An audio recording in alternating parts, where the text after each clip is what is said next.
Again today, the news is full of the threat of war in the Middle East. At the same time, a revolution is underway in parts of the region, a Jesus revolution. I don't know how to express myself. What happens when the government controls what can be taught and said, but not what people begin to see for themselves? Something is happening behind closed doors in Iran. Not on television, not on social media, but in silence, in dreams, in moments of fear and prayer. People are reporting encounters that feel impossible in this land. Jesus appearing without invitation, without explanation, only revelation. What began as scattered whispers has grown into hundreds of thousands of testimonies that can no longer be ignored. Before we continue, like this video, subscribe, and stay with us. At this very moment, Iran remains a land where possessing a Bible can lead to imprisonment.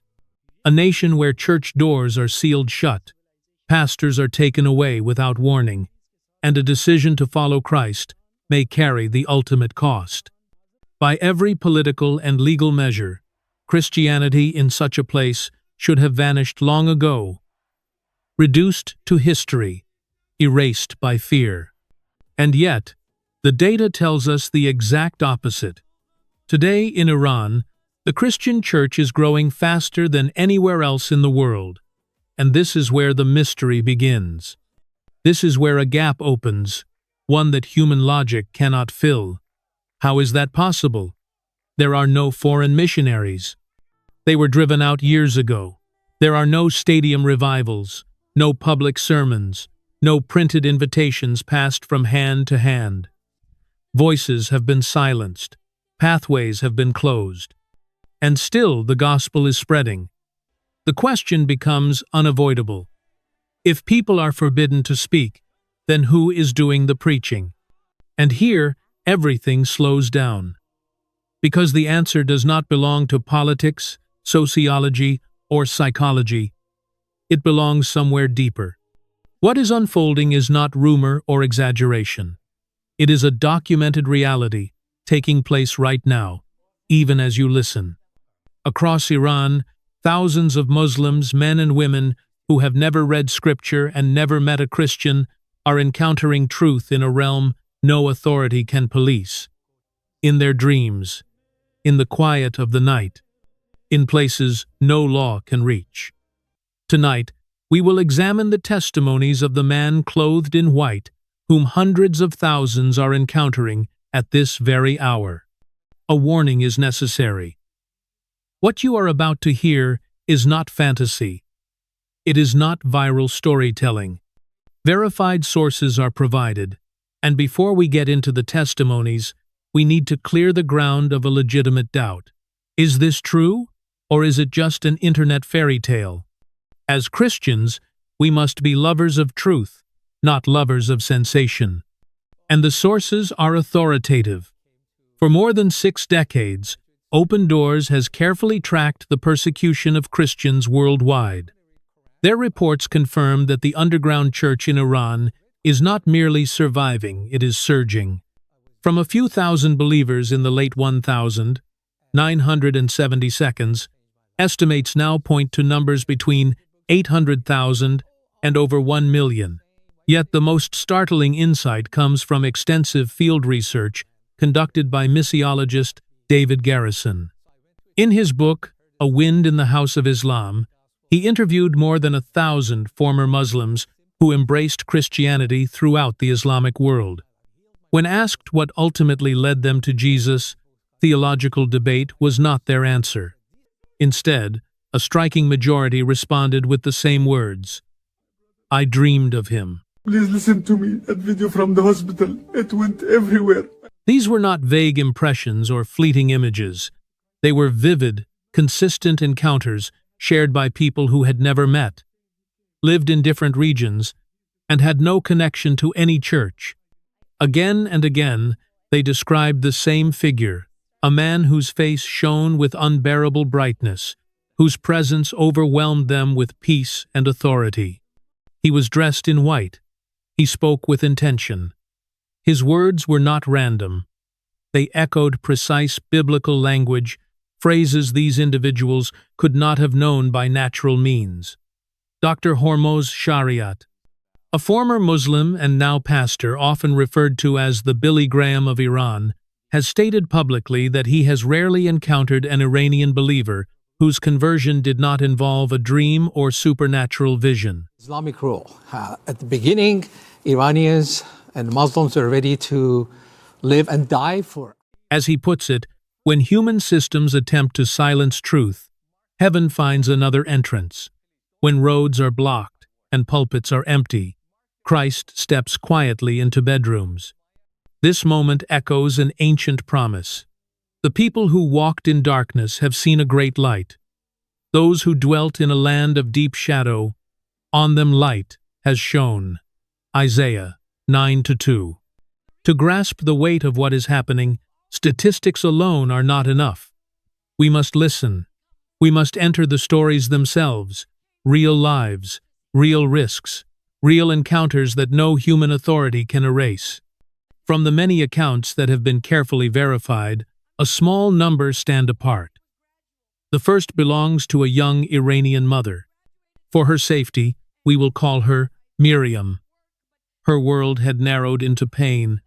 Trapped inside a violent household and weighed down by a religious system she experienced as distant and unforgiving, Miriam reached the edge of endurance. According to testimonies gathered by ministries working quietly in the region, she had already made preparations to end her life. Alone in her room, she wept until there was nothing left. In desperation, she cried out one final time, not with ritual words, but raw honesty. God, if you exist, why are you letting me die? If you are real, save me now, or let this be the end. Exhausted, she fell asleep in tears. And then, something changed.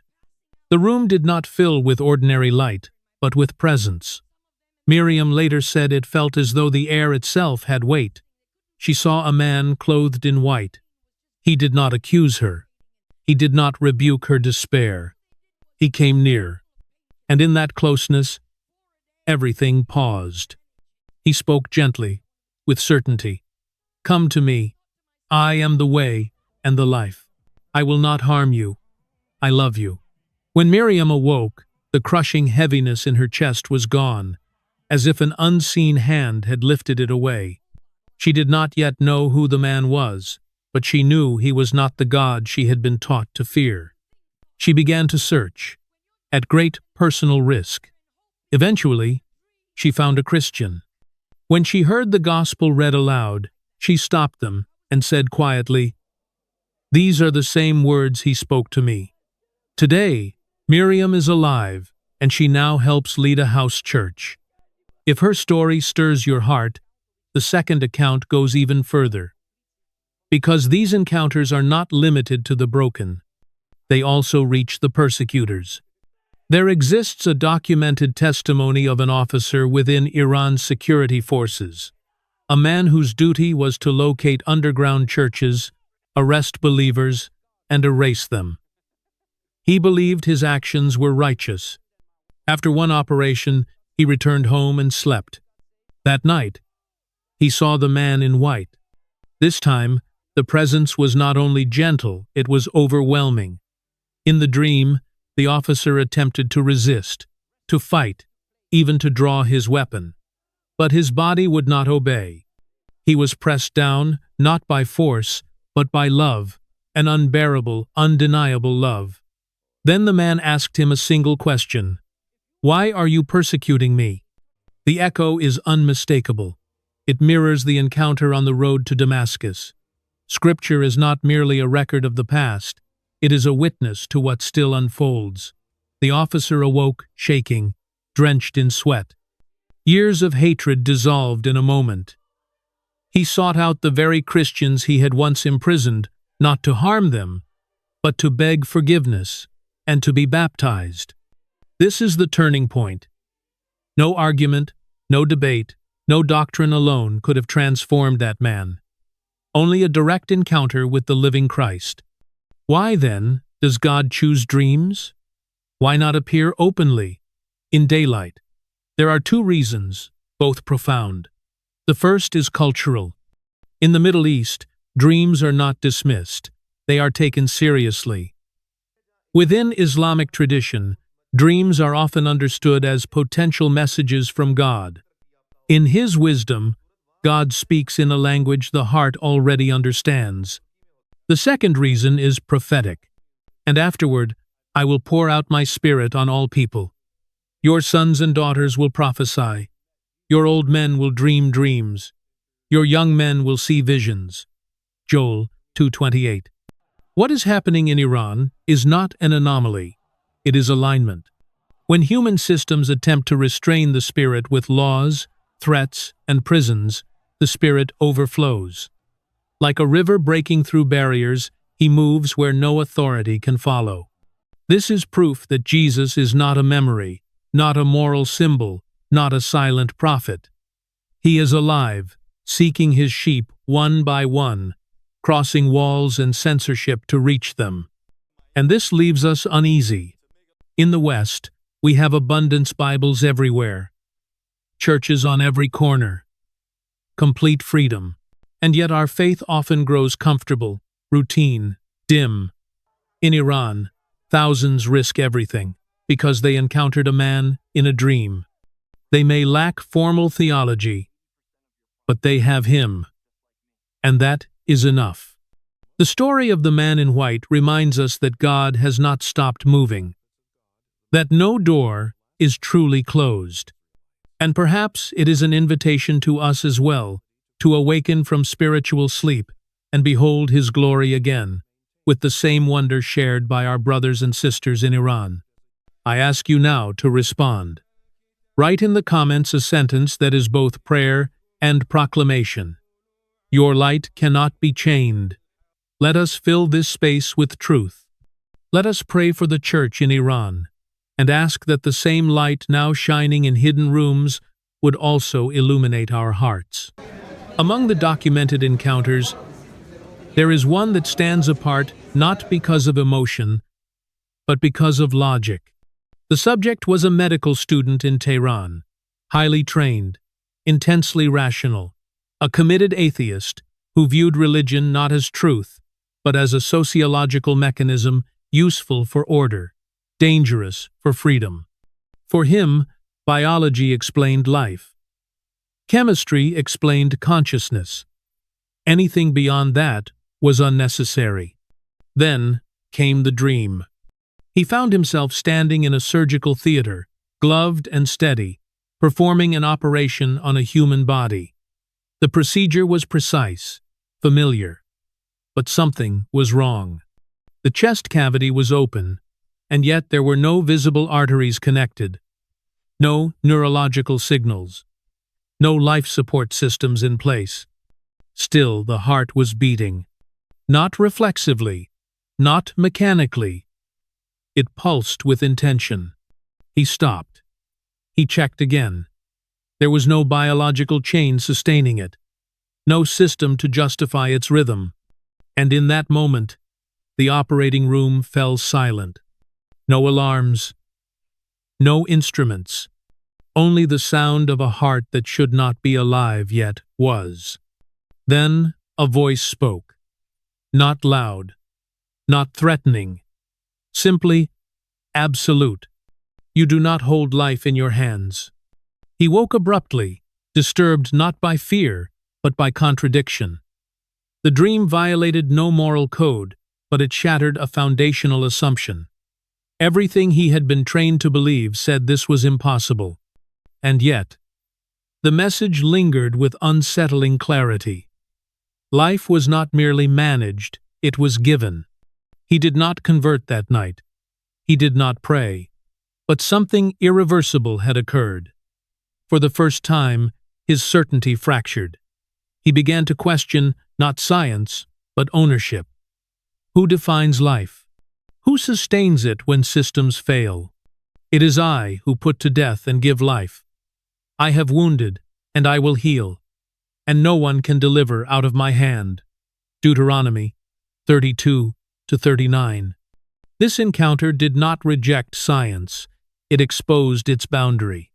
For a mind trained to trust only what can be measured, the dream introduced a question medicine cannot answer. If life persists beyond mechanism, then perhaps it answers to a will beyond ours. And sometimes, for the intellect, that single unanswered question is the beginning of humility and the doorway to truth. There is also the story of a night taxi driver in Tehran. He worked the late shift. Streets half asleep, neon lights reflecting on wet asphalt. His job was simple: pick up, drive, drop off. Over the years, he had carried every kind of passenger arguments whispered into phones, quiet tears in the back seat, laughter that vanished at the destination. He listened, but he did not interfere. Lives passed through his car and moved on. Then came one ordinary night. In the dream, he was driving as usual. The city looked the same. Traffic lights blinked on empty intersections. A passenger sat in the back seat, silent. No destination spoken. No phone. No movement.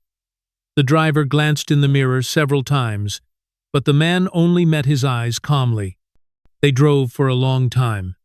When the car finally stopped, the passenger opened the door and stepped out. Before closing it, he spoke only once. "Thank you for carrying the weary." That was all. No sermon followed. No explanation was given. The door closed, and the street was empty. The driver woke unsettled, not because the dream was frightening, but because it felt unnecessary and yet precise. The words stayed with him during the following nights. He began to notice things he had ignored before. The way some passengers slumped into the seat, the silence of those who had nothing left to say, the relief of simply being taken somewhere safely. He still drove the same routes, still counted fares, still worked the night, but something had shifted. The car no longer felt like a machine. Moving bodies, it felt like a place of passage, a brief shelter. The Lord watches over the stranger and sustains the weary.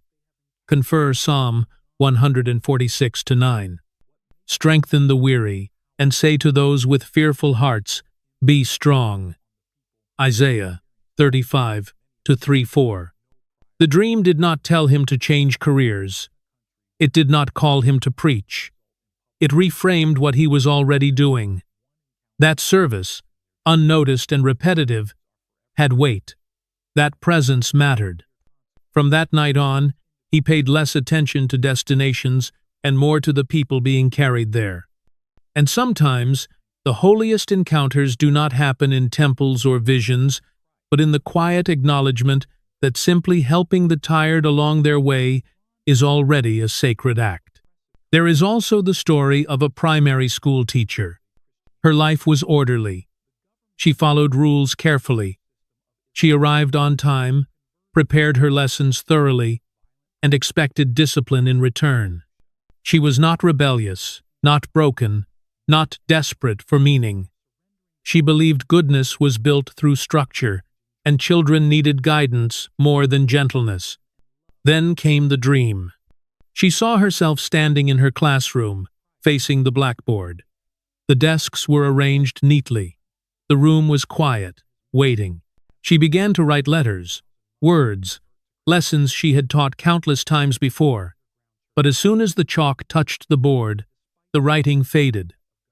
Line by line, everything disappeared. She tried again, and again, until only one sentence remained, written clearly where all else had vanished. "Love before you teach." She stood frozen. No correction followed. No instruction explained the sentence away. When she woke, the message unsettled her, not because it was dramatic, but because it was simple. She realized how often she had measured success by obedience and order, not by understanding. The children who disrupted class, who forgot rules, who tested patience, she had seen them as problems to manage, not hearts to reach. Nothing changed overnight. She did not abandon discipline. but she began to pause before reacting. She listened longer. She noticed fear where she had once seen defiance. The children labeled difficult were often the ones waiting most quietly for kindness. Train up a child in the way he should go, and when he is old he will not depart from it. Proverbs 22:6. I desire mercy, not sacrifice. Hosea 6:6. The dream did not challenge her professionalism. It refined it. It reminded her that teaching is not only the transfer of knowledge, but the shaping of trust. And sometimes, the deepest transformation does not come from changing what we teach, but from changing the order in which we love. There is also the story of a man who sold bread every morning. He opened his shop at 4 o'clock, before the city fully woke. The same routine, the same gestures. Dough, heat, waiting. Day after day looked identical to the one before it. His work fed people, but it did not seem to lead anywhere. By noon, the shelves were empty, and by night, the meaning felt the same. Then came the dream. He saw his bakery just as it was in real life. The metal shutter half open, the smell of bread in the air. Outside, before the sun had risen, a man stood waiting, calm, patient, dressed in white. The baker served him one loaf. Nothing special, nothing extra. The man took it, looked at him, and said quietly, "A small job does not mean a small life." That was all. No promise followed. No future was described. The door closed, and the street returned to silence. He woke before dawn as usual. The alarm rang. The oven warmed. Nothing around him had changed. And yet, the repetition no longer pressed on him the same way. He worked more slowly, not carelessly, but attentively. Each loaf felt deliberate. Each morning carried weight. He did not speak about the dream. He did not change professions, but the emptiness had lifted. His work was still quiet, still unseen, but it was no longer meaningless. Do not despise these small beginnings, for the Lord rejoices to see the work begin. Zechariah 4:10. Better a little with righteousness than much gain with injustice. Proverbs 16:8. The dream did not elevate his task. It dignified it. And sometimes, the deepest transformation comes not from escaping routine, but from discovering that faithfulness in small things is already a full life. There is also the story of an architecture student. He loved clean lines, glass facades, and steel frames.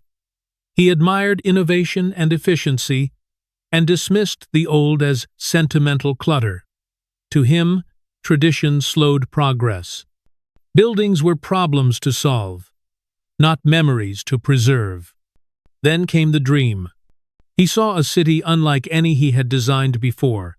Towers of glass reflected endless light. Steel structures rose perfectly aligned.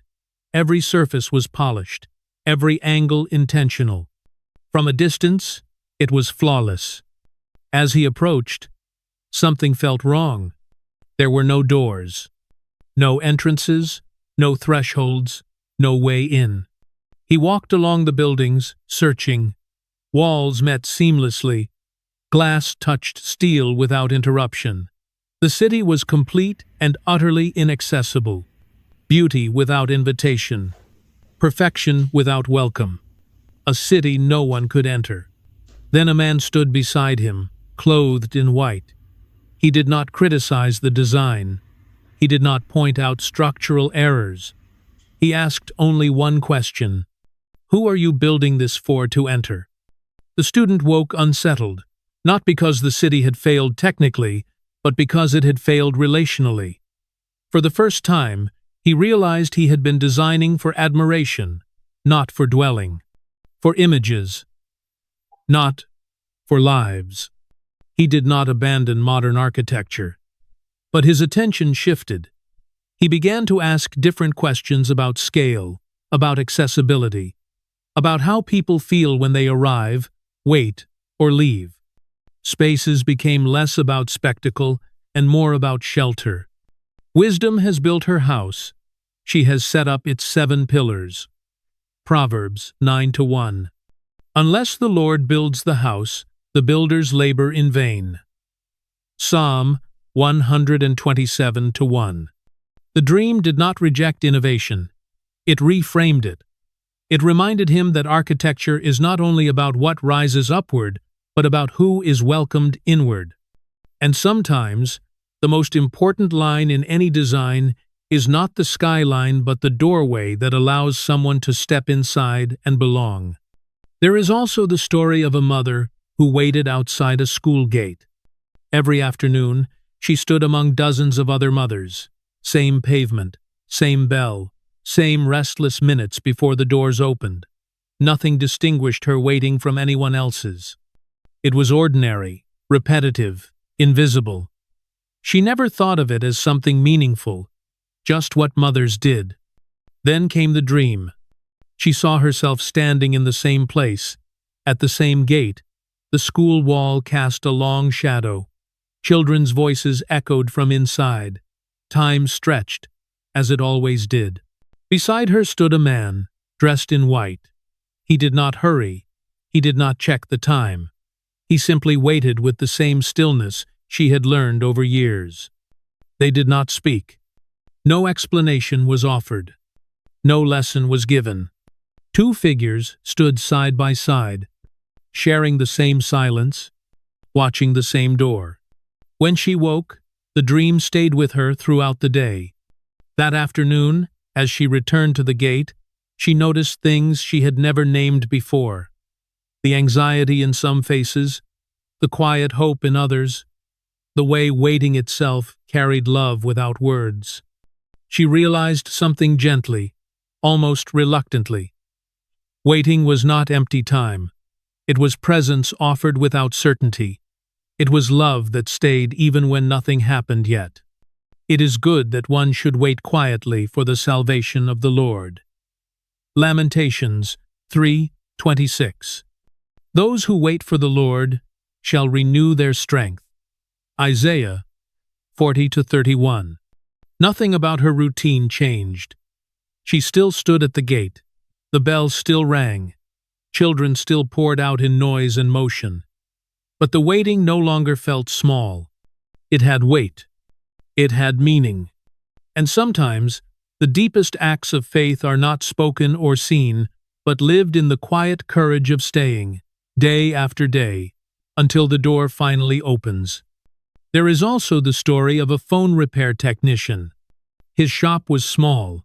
A counter, a lamp, a set of tools worn smooth by use. Every day, he opened other people's devices, cracked screens, dead batteries, frozen systems. He restored what was broken, returned what could function again. It was honest work, repetitive, technical, emotionally distant. Then came the dream. He saw himself at the workbench, opening a phone as he had done countless times before. The screws came loose easily. The case lifted. But inside, there were no circuits, no wires, no components. Only a mirror. He leaned closer and saw his own face looking back at him. The tools fell silent.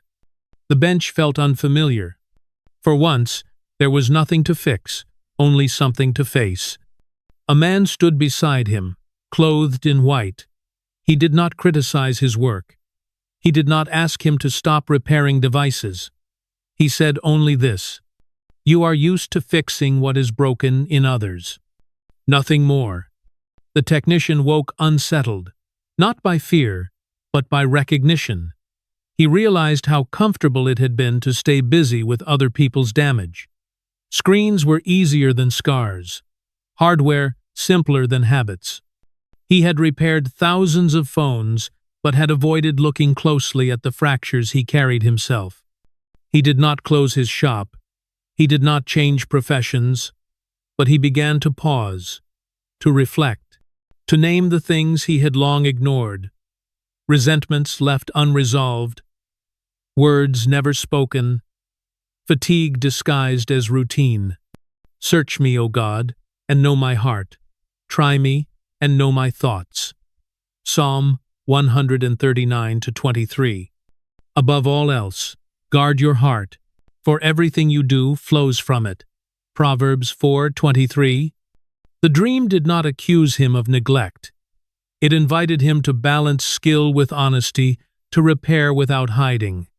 And sometimes, the most difficult device to open is not the one lying on the counter, but the self we have learned to keep carefully closed. There is also the story of an office worker. He handled paperwork, emails, schedules, nothing dramatic, nothing dangerous. His weeks followed a predictable rhythm: dread on Monday, endurance through Wednesday, relief by Friday. Life felt like something postponed always, about to begin once the current day was over. Then came the dream. He saw a calendar hanging on a blank wall, page after page filled with dates, weeks, months. He searched for meaning in it, for something to look forward to. But as he looked closer, he noticed something strange. Only one day was marked. Today. Every other square was empty. No color, no numbers that mattered, just silence around a single illuminated date. No tomorrow was promised. No yesterday was highlighted. Only this day stood awake. He woke with an unfamiliar discomfort. That morning, the usual routine felt exposed. He realized how often he had treated days as obstacles instead of gifts. How frequently he had rushed through hours he would never recover, simply to reach another weekend. He did not quit his job. He did not suddenly love Mondays. But he stopped counting days as if they were currency to spend later. He began to notice moments, conversations, pauses, small tasks done with care. Time no longer felt like an enemy to escape. Teach us to number our days, that we may gain a heart of wisdom. Psalm 90-12. Today, if you hear his voice, do not harden your hearts. Psalm 95-7-8. The dream did not promise a better future. It reclaimed the present. And sometimes, the most radical change is not altering one's schedule but realizing that life is not something waiting at the end of the week. It is something happening now, whether we choose to inhabit it or not. There is also the story of a roadside flower seller. Every day, she stood behind buckets of color roses for weddings, lilies for funerals, bouquets for birthdays and anniversaries. Joy and grief passed through her hands in equal measure. She learned not to ask questions. Flowers were chosen, paid for, taken away. Emotions came and went. She remained. Then came the dream. She saw a stretch of dry ground, cracked, pale, unwilling. No rain, no softness. A man dressed in white knelt beside it. Without hesitation, he pressed a single flower into the soil. The ground did not welcome it. The earth did not change. He said quietly, "Not every place is ready for flowers, but flowers are still planted." That was all. No promise of rain followed. No assurance of growth was given. The act itself was the meaning. When she woke, the dream stayed with her through the day. As customers approached, some smiling, some hollow-eyed, she began to see her work differently. Flowers were not solutions. They did not erase loss or guarantee joy. They were gestures, small, fragile signs, placed into moments that might never be ready. She noticed how often grief and celebration stood side by side, how a bouquet could be carried into both beginnings and endings. She stopped judging which moments were worthy of beauty. Those who sow with tears will reap with songs of joy. Psalm 126-5. I will give you the treasures of darkness and hidden riches of secret places. Isaiah 45-3. Nothing about her stall changed. The same flowers, the same road, but her eyes did. She learned that hope is not measured by results, and beauty is not reserved for fertile ground. And sometimes, the quiet calling is simply this: to place something living into dry places, not because they are ready, but because love plants anyway. There is also the story of someone who lived inside headphones. Music filled every gap on the bus. At work, at home, conversations felt exhausting. Silence felt exposed. With sound always playing, he could move through the day without having to meet anyone, including himself. Loneliness was managed, not healed. Then came the dream. He was sitting alone, as he often was. The headphones rested on his ears, familiar and safe. A song played, he could feel the rhythm, the comfort of being wrapped in sound. Suddenly, the headphones slipped off and fell to the floor. The music stopped. No echo replaced it. No other noise rushed in. The quiet did not attack him. It did not rush to fill itself. It simply stayed. In that stillness, a gentle voice spoke soft enough that it did not compete with anything. You do not need sound to not be alone. Nothing more was said. The silence remained intact. He woke with an unfamiliar calm. That day, he noticed how often he reached for music before noticing how he felt. He did not stop listening altogether. But he began to remove the headphones more often at night, while walking, while waiting. The quiet no longer threatened him. It felt accompanied. In quietness and trust shall be your strength. Isaiah 30-15. The Lord is near to the brokenhearted. Psalm 34-18. The dream did not condemn music. It revealed what music had been covering. That solitude is not the same as abandonment, and silence can be a place where presence is felt most clearly. And sometimes, the bravest step for someone surrounded by noise is not turning the volume up, but daring to sit in the quiet and discover they are not alone there at all. There is also the story of someone who had never searched for anything. No rebellion, no pain worth naming, no questions that kept him awake at night. Life simply moved forward, one day following another. He did not oppose faith, nor did he embrace it. God was not rejected, just irrelevant. Existence required no explanation beyond routine. Then came the dream. It was brief. Almost nothing. No scene, no setting, no words spoken.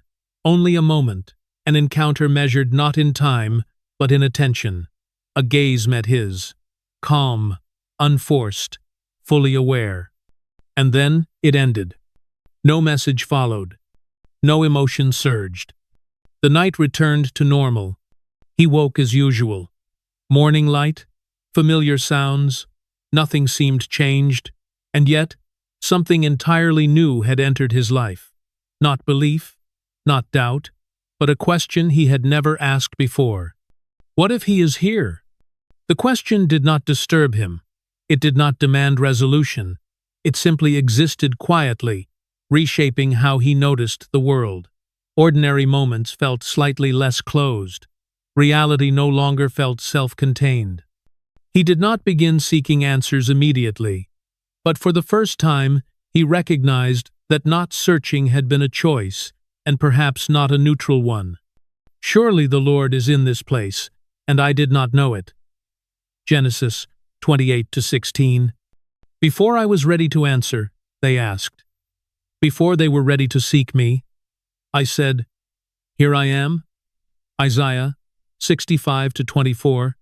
The dream did not reveal truth. It revealed proximity.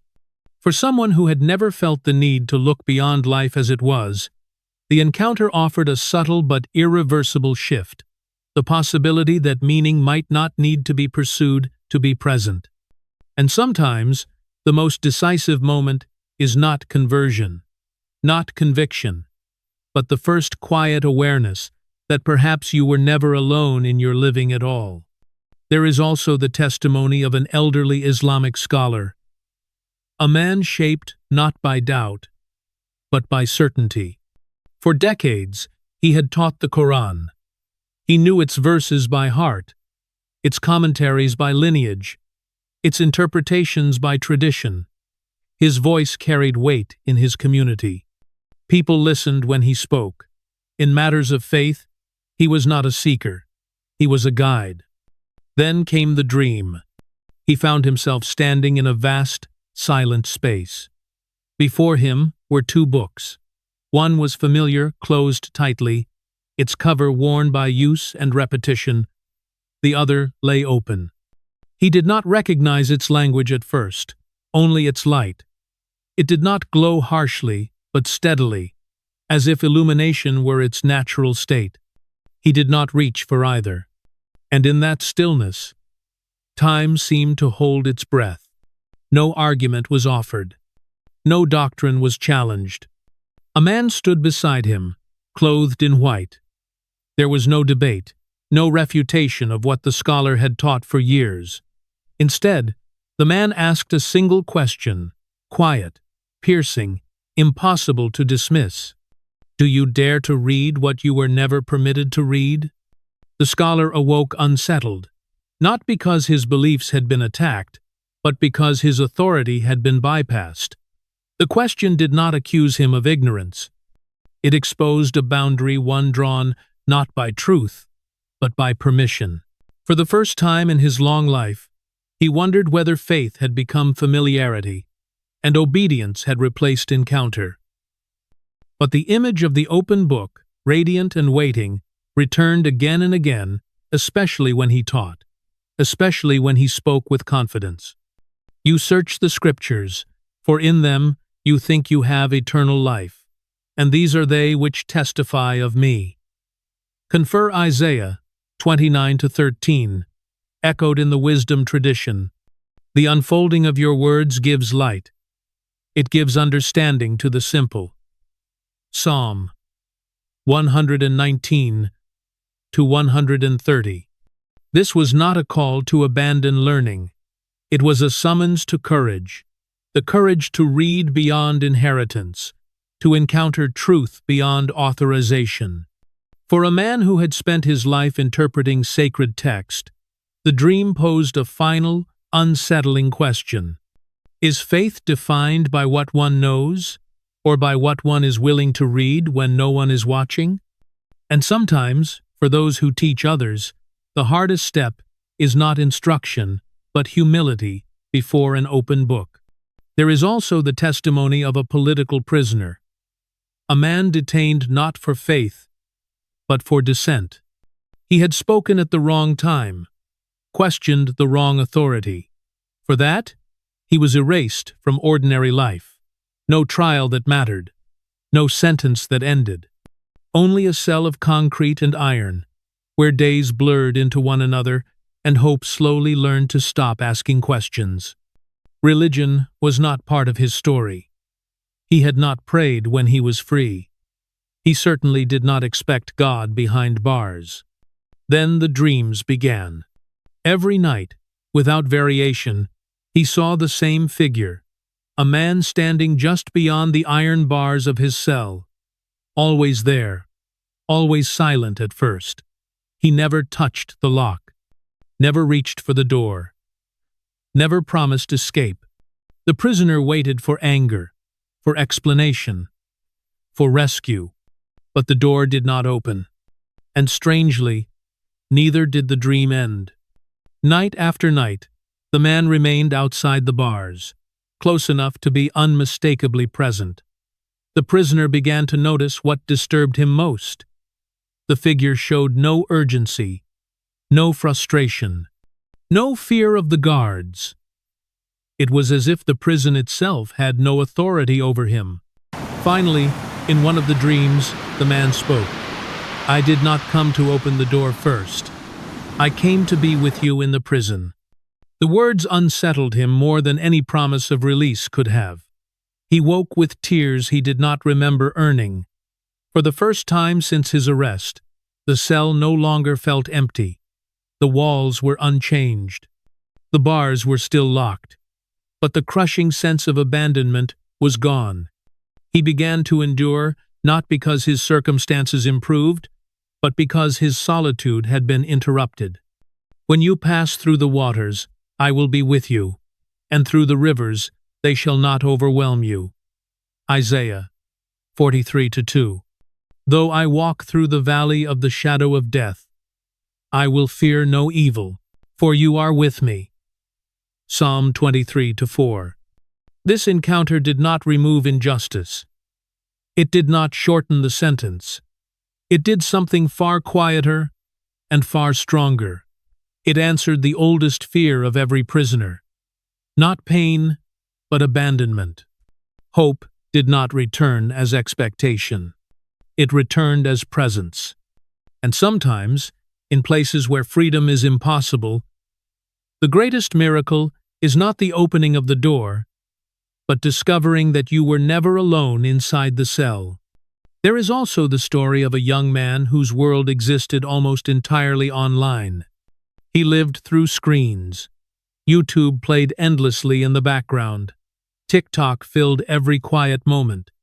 Opinions came faster than questions, and irony felt safer than belief. To him, religion was outdated, another narrative competing for attention in an already overcrowded feed. Then came the dream. He saw himself scrolling through videos without end, clip after clip, faces, arguments, jokes, outrage, each one dissolving into the next. There was no beginning and no conclusion, just motion, just noise. His fingers kept moving even when he felt nothing. Suddenly, the screen went black. No ads, no autoplay, no sound. And in that abrupt silence, the scrolling stopped. Time stalled. The noise collapsed into stillness. From the darkness, a single face appeared, bright, calm, unmistakably present. There was no accusation in its expression, no demand to believe, only a question, spoken gently, but with precision. What are you looking for in all this noise? He woke with the question echoing louder than any video he had ever watched. It followed him through the day, while his phone buzzed, while recommendations refreshed, while content kept coming. For the first time, he noticed something unsettling. Nothing he consumed ever stayed with him. It entertained, it distracted, but it never answered. He did not uninstall his apps. He did not suddenly believe. But he began to sit in silence, just long enough to feel how uncomfortable it was and how revealing. Be still, and know that I am God. Psalm 46:10. Why do you spend money for what is not bread, and your labor for what does not satisfy? Isaiah 55:2. The dream did not condemn technology. It exposed hunger. For a generation raised inside constant stimulation, the encounter offered something rare: a pause, a question without a link to click, a face that did not compete for attention, but waited. And sometimes, for those drowning in content, the first step toward truth is not finding a new voice, but discovering what remains when the noise finally goes quiet. There is also the account of a young atheist who made disbelief into a performance. He was articulate, quick-witted, and publicly confident. On social media, he mocked religion with precision sarcasm, sharpened into arguments, faith reduced to punchlines. Applause came in the form of likes and shares. To doubt was fashionable, to believe was naive. He did not feel angry at religion.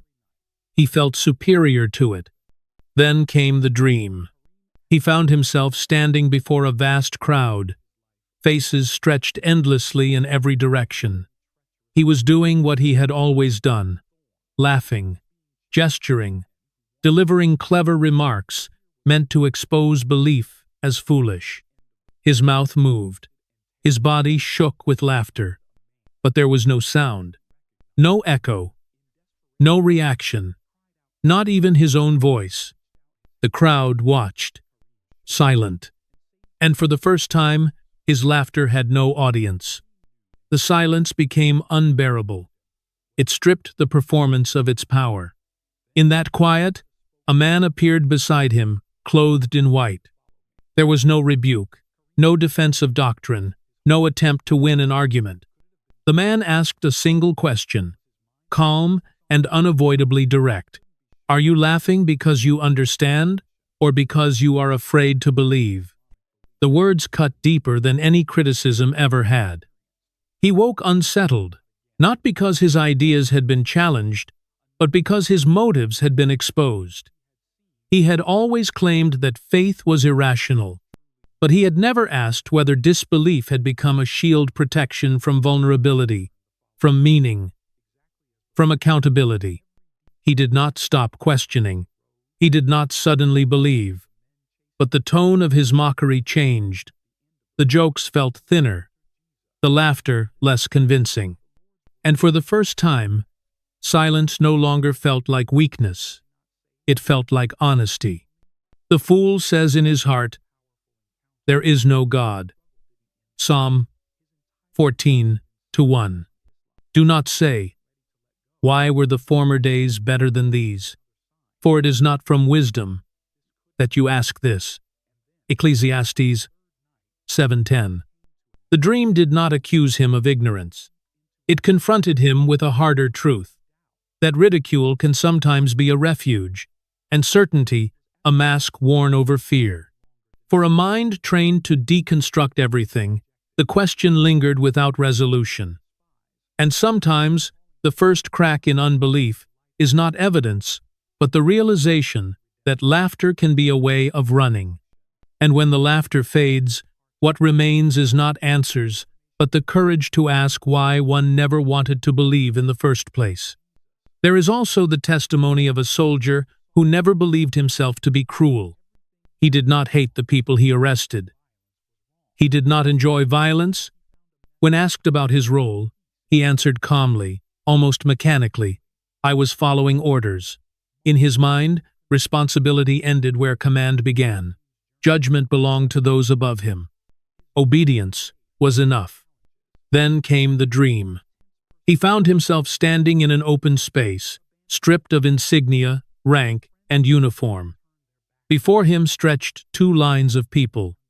On one side stood his superior's officers, who had given instructions, signed documents, issued commands.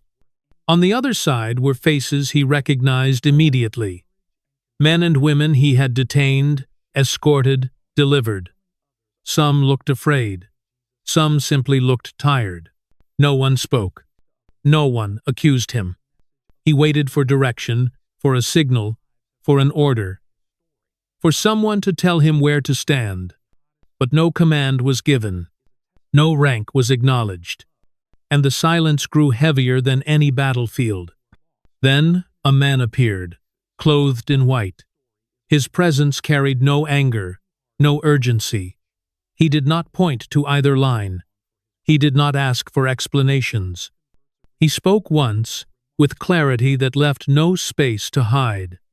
"When you stand before me, you will not carry your orders with you." The soldier felt something unfamiliar rise in him. Not guilt in the usual sense, but exposure. For the first time, obedience felt fragile. It could not shield him. It could not speak on his behalf. He woke with the words still pressing on his chest. He did not renounce his past overnight. He did not curse his commanders.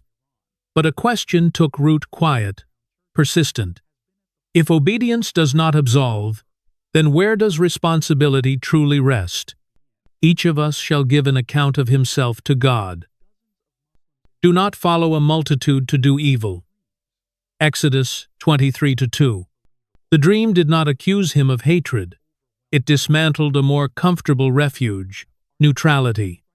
It revealed that silence can still be a choice, and compliance can still carry weight.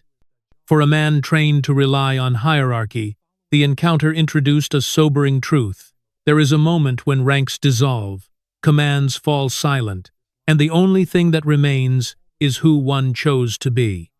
And sometimes, The hardest awakening is realizing that "I only followed orders" is a sentence that cannot be spoken when standing alone before truth. There is also the testimony of someone who had never truly suffered. His life was orderly, a stable family, good education, clear plans, no trauma worth mentioning, no failures that cut too deep. Faith was not rejected, it was simply unnecessary. God belonged to other people's crises. His own life required no rescue. Then came the dream. He saw himself standing on a wide path, familiar and well lit. Nothing threatened him. Nothing demanded urgency. A man in white walked past close enough to notice, calm enough to feel real. There was no fear in the encounter. No confrontation. No warning. And the man did not stop. He passed by without turning, without words, without delay. The moment struck harder than any rebuke. The young man felt an unexpected ache, not of loss, but of omission. He wanted to speak, to ask something, to call out, but the opportunity had already moved on. As the figure continued forward, a voice followed, not loud, not condemning, simply true. "You did not call me, so I did not stop." He woke unsettled in a way he could not explain. Nothing in his life was wrong, yet something essential was missing. For the first time, comfort felt like distance. Stability felt like insulation. He realized he had never asked, never sought, never knocked, because he had never felt the need. "You will seek me and find me when you seek me with all your heart." Jeremiah 29-13. I called, but you did not answer. I spoke, but you did not listen. Proverbs 1:24. The dream did not accuse him of sin. It revealed a quieter danger, indifference. Not rebellion, not doubt, but a life so sufficient that it never reached outward. For those untouched by suffering, the greatest risk is not rejection of God, but never realizing they needed Him at all.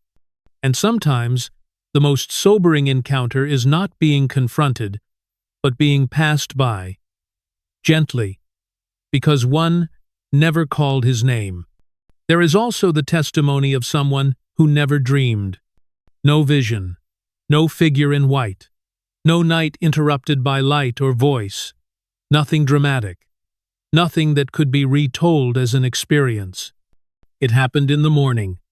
He woke up as usual. Same room, same ceiling, same routine waiting to begin.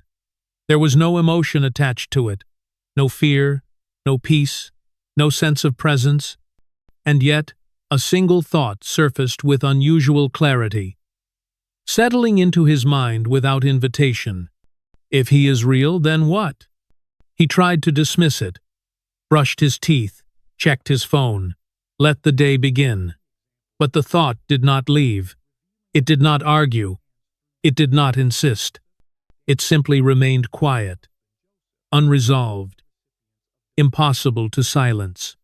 No dream had planted it. No preacher had spoken it. And yet, it stood there awake. The question followed him through ordinary moments. Not as belief, not even as doubt, but as possibility. If God were real, then indifference would no longer be neutral. If God were real, then life was not just happening, it was being addressed. There was no conversion that day, no prayer spoken aloud. But something had shifted. He realized that certainty had been comfortable precisely because it had never been challenged. And now, without spectacle, it was. The Lord said, "I was ready to be sought by those who did not ask for me. I was ready to be found by those who did not seek me." Isaiah 65:1. Surely God is in this place, and I did not know it. Genesis 28:16. This awakening did not come through revelation, but through honesty, through the recognition that the question itself might not be accidental. For some, God enters through dreams. For others, through suffering, and for a few, through a single, unrelenting thought that arrives unannounced in the quiet of morning. And sometimes, the most profound encounter is not seeing something extraordinary, but waking up to the possibility that reality itself has been speaking all along. You wake up drowsy-eyed, wander into the kitchen and sit down with a cup of coffee. Slowly, the images return, flashing through your mind in fleeting sequence. It's like you were there. You can still feel the emotion, stirring and lingering like the taste of last evening's meal. Strangely coherent, they seem to shed light on your thoughts from the day before. But was it God? We know that everybody dreams, usually for 1 to 2 hours every night. Psychologists tell us we dream to process the events of the day. It's our brain's natural healing mechanisms doing some house cleaning, in the same way that sleep allows for restoration of our physical body. But we also know that God speaks in dreams, and that He's been doing so throughout history. The scriptures tell us that dreams are one of the most common ways He speaks. Numbers 12-6. That they are made accessible to us through the gift of the Holy Spirit. Acts 2:16, 1:7.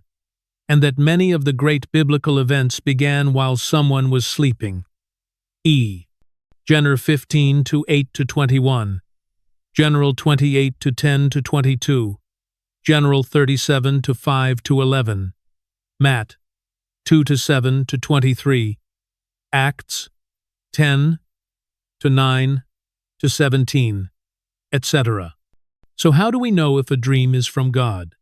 It's important, first of all, to understand that not every dream comes from God. In the same way that not every waking thought is from Him. Most of the dreams we have are natural dreams. They are the activity of our unconscious minds while we are asleep. They may be interesting to take note of and occasionally helpful in understanding ourselves, but they are not the voice of the Holy Spirit. Here's 3 tips that will help you recognize a God dream. It comes with a supernatural sign. This first one is perhaps the easiest. You can tell if it's a God dream if it contains some element of the supernatural. There is information in the dream that obviously comes from heaven, something you wouldn't ordinarily know, or that points to a future time. Jesus said that the Holy Spirit would help us by speaking of things to come, John 6:13, 1:4, and that, when we call to God, He will tell us unsearchable things we do not know, Jeremiah 33:3. Remember, God's heart is to help us discern His voice if we are listening for it, so He builds in supernatural signs for us. Little indicators to show us it is Him. We see this happening in Jesus' ministry. Jesus spoke and signs followed Him to confirm the message. John 6:26. God wanted the people who were listening to understand that this was a word from God.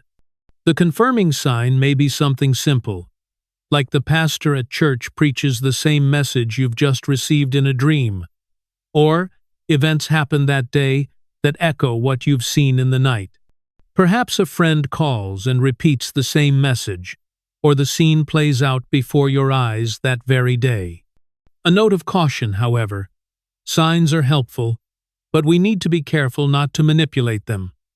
All we need to do is to watch and listen. Habakkuk 2:1. If the dream is from God, He is able to make His message clear. 2. It is part of an ongoing conversation. Secondly, we recognize God's voice in a dream because it is part of an ongoing conversation. Dreams are one of the ways God speaks to us, but it's not the only way.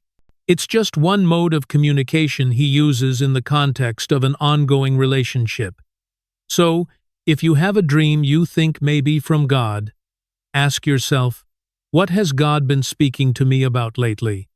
What prayers have I been praying? God knows us intimately. He knows what we are experiencing.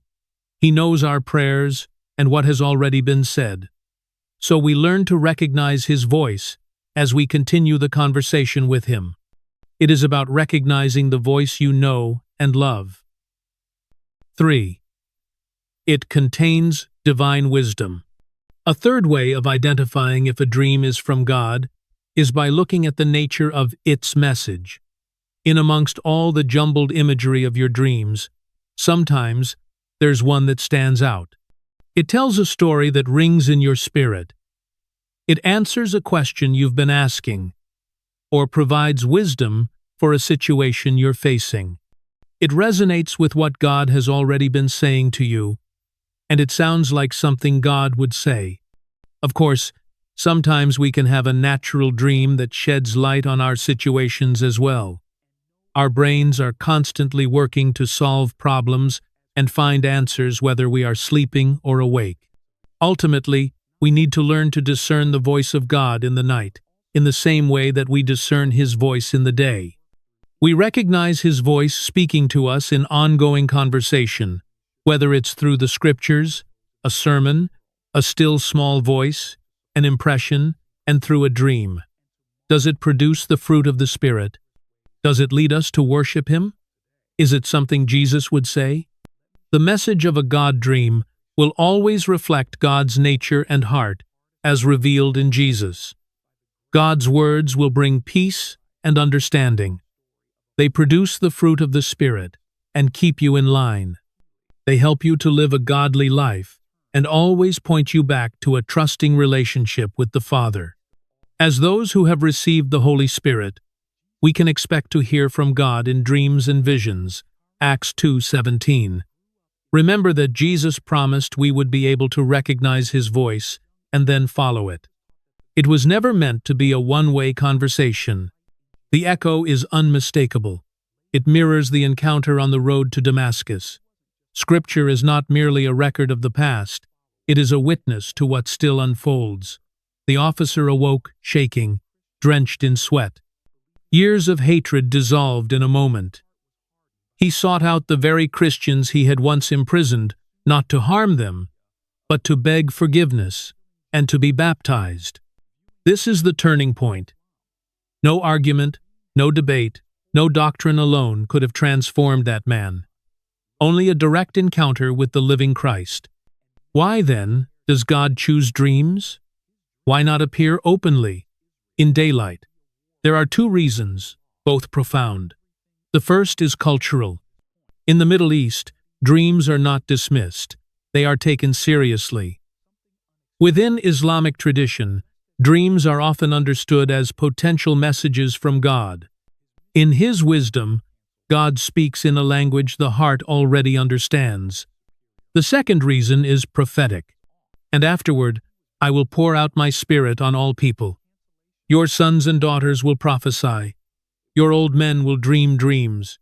Your young men will see visions. Joel 2:28. What is happening in Iran is not an anomaly. It is alignment. When human systems attempt to restrain the Spirit with laws, threats, and prisons, the Spirit overflows. Like a river breaking through barriers, He moves where no authority can follow. This is proof that Jesus is not a memory, not a moral symbol, not a silent prophet. He is alive, seeking His sheep one by one, crossing walls and censorship to reach them. And this leaves us uneasy. In the West, we have abundance Bibles everywhere, churches on every corner, complete freedom, and yet our faith often grows comfortable, routine, dim. In Iran, thousands risk everything because they encountered a man in a dream. They may lack formal theology, but they have Him, and that is enough. The story of the man in white reminds us that God has not stopped moving, that no door is truly closed. And perhaps it is an invitation to us as well, to awaken from spiritual sleep and behold His glory again, with the same wonder shared by our brothers and sisters in Iran. I ask you now to respond. Write in the comments a sentence that is both prayer and proclamation. Your light cannot be chained. Let us fill this space with truth. Let us pray for the church in Iran and ask that the same light now shining in hidden rooms would also illuminate our hearts. Among the documented encounters, there is one that stands apart not because of emotion, but because of logic. The subject was a medical student in Tehran, highly trained, intensely rational, a committed atheist who viewed religion not as truth, but as a sociological mechanism useful for order, dangerous for freedom. For him, biology explained life. Chemistry explained consciousness. Anything beyond that was unnecessary. Then came the dream. He found himself standing in a surgical theater, gloved and steady, performing an operation on a human body. The procedure was precise, familiar, but something was wrong. The chest cavity was open, and yet there were no visible arteries connected, no neurological signals, no life support systems in place. Still, the heart was beating. Not reflexively, not mechanically. It pulsed with intention. He stopped. He checked again. There was no biological chain sustaining it, no system to justify its rhythm. And in that moment, the operating room fell silent. No alarms, no instruments, only the sound of a heart that should not be alive yet was. Then a voice spoke. Not loud, not threatening, simply absolute. You do not hold life in your hands. He woke abruptly, disturbed not by fear, but by contradiction. The dream violated no moral code, but it shattered a foundational assumption. Everything he had been trained to believe said this was impossible. And yet, the message lingered with unsettling clarity.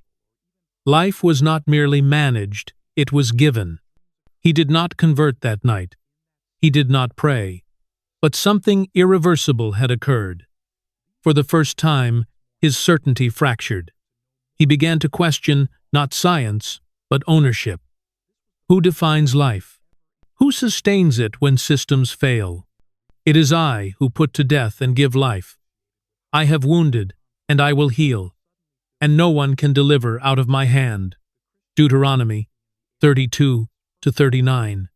This encounter did not reject science, it exposed its boundary.